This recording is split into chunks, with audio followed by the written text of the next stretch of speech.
Hello everyone, welcome back to the channel. In today's video, I will show you how to cancel Xfinity Internet or Wi-Fi service in 2026 so that you can avoid extra charges and close your account smoothly. So if you are planning to switch the providers or you just want to cancel, just make sure that you follow these steps carefully. So before canceling, you need to log into your Xfinity account and check if you are under a contract. If you cancel early, there may be a cancellation fees. Also, you need to review your current bill so that you can know what to expect on your final payment. You can cancel your service by calling Xfinity customer support or using their live chat. Request cancellation and confirm your account details. Just make sure that you clearly mention your cancellation date.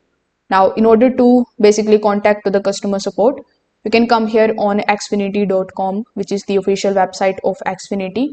Over here, when you hover over to this mobile number, you are going to see the two options over here.